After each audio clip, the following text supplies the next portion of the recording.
On uudiste eetriaeg ja stuudios Rohke Debelak. Tallinna uue linnavalitsuse moodustamise üksikasjad hakkavad selguma, ehkki ka vana on veel vormilises mõttes ametis, teatab linnavolikogu Keskerakonna fraktsiooni pressiteade. Keskerakonnal on mõned nõudmised, et linnavalitsusse tulla. Esiteks, Reformierakond võtab Keskerakonna 3 kriminaalkaristusest pooled endale.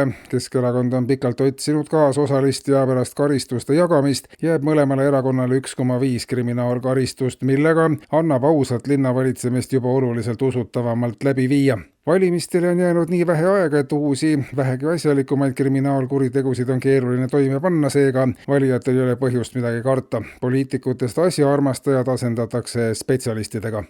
Ja prügimajandusest. Hiljemalt selle aasta lõpuks peavad leibkonnad endi hulgast valima perekonna prügivoliniku, kelle ülesandeks jääb hoolitseda, et leibkond ja majapidamine käitleb prügi vastavalt uuenevatele nõuetele. Prügivolinik on inimene, kes suudab endale selgeks teha, mida ja millisesse prügikasti tuleb panna, kuidas liigiti koguda, kuidas kogutust lahti saada, kus kompostida, kus mitte. Tegemist on eraldi täistööajaga töökohaga ja selle eest tasustamise võtab enda peale riik. Kui leibkond ei ole suuteline kedagi enda seast leidma, kes prügivoliniku töö enda peale võtab, siis tuleb jätkata vanal ära proovitud viisil, kus tavaliselt pereisa sõi kõik ülejäänud toidu ära.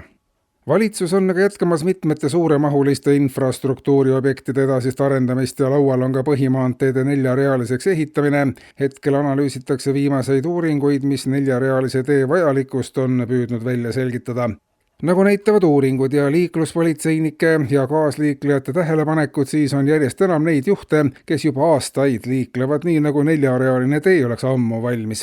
Kui selline praktika tõepoolest reaalsuses toimibki, võib tee füüsiliselt 4-realiseks ehitamisega tegemata jätta, sest Eesti liiklejad oskavad 2-realist kasutada nii, nagu see oleks 4-realine. Kulude kokkuhoid on aga märkimisväärne.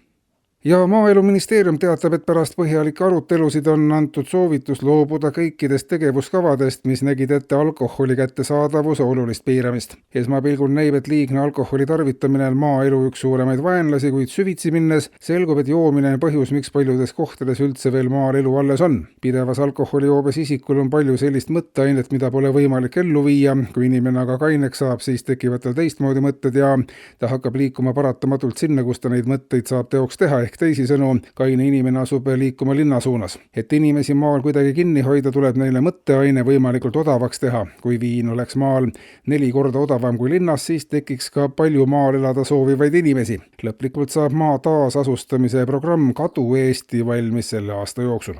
Eetris olid uudised.